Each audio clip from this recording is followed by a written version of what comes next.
Hey everyone, and welcome to this week's Minecraft Disney. Now first off, I just want to point out, I only noticed after the facts, but I recorded this whole video without the MC Magic Resource Pack. I apologize for that, and next week I'll be back on the Resource Pack, so everything will look normal. This week we're taking a look at the Mad Tea Party. It's the classic spinning teacup ride that you see at almost all amusement parks because it's just so simple. This one is surprisingly, or I guess not so surprisingly, at every Disney that is out there. They all go by different names. In Disneyland and the Magic Kingdom, it's called the Mad Tea Party. In Tokyo Disneyland, it's called Alice's Tea Party. In Disneyland Paris, it's called Mad Hatter's Teacups. And in Hong Kong Disneyland, it's called Mad Hatter Teacup, without the S. They're all pretty much the similar ride. If you've ever been on it, what you do is you get into this teacup, and it's got a disc in the middle. And as the teacup spins around on two different planes, you spin the disc, and it spins it one more level in. So there's a lot of spinning involved. So it's sort of fitting within the Mad Hatter theme because it sort of gives you makes you confused and sometimes can give you motion sickness. They're all very similar. There are minor differences between all the different versions. The Dormouse can be seen popping up out of the middle teapot in the center of the turntable. It's only in the Magic Kingdom and Tokyo Disneyland, though. All the other ones don't seem to have it. In fact, they were originally going to plan to make this ride a little differently. One of the original plans actually had 20 teacups spinning around this central hub. Think of like a NASCAR racetrack, but rather than a long oval, it was more of a circle with all the teacups. That was sort of like, even with the bank curves and everything, that was originally what the ride was going to be. But they ended up going with the spinning teacup style.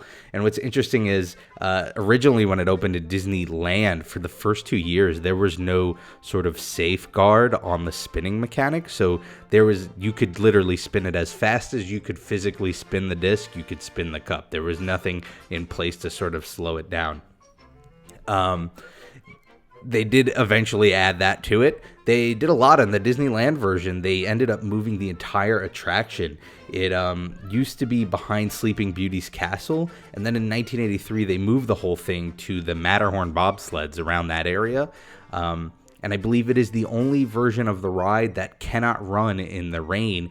And for the reason for that is because when the ride mechanism gets wet, it prevents the friction needed to spin the cups, so they're unspinnable, and that's sort of like the whole point of the ride, right? So it doesn't seem to work. Now, in the other versions, in the other parks, including the Magic Kingdom and Disney World, they have put a roof over the entire attraction, so it doesn't get wet, so it can run in the rain.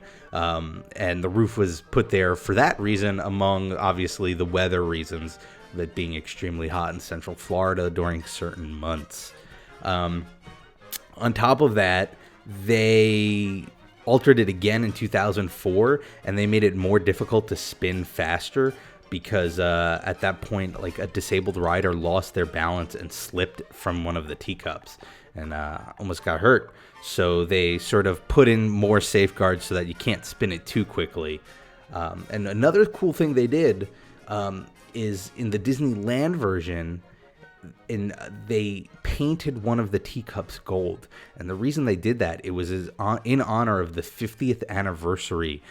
This was in 2005 of Disneyland. It was one of the original rides from opening day of Disneyland. And so they sort of painted something within the attraction gold to sort of commemorate it, which is they did with a few of the other rides that had been there from opening day to the 50th anniversary.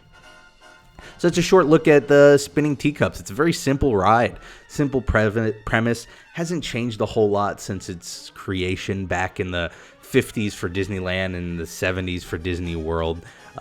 It's a fun little ride, definitely something you might want to check out while you're walking between Tomorrowland and Fantasyland. And hopefully you enjoy it.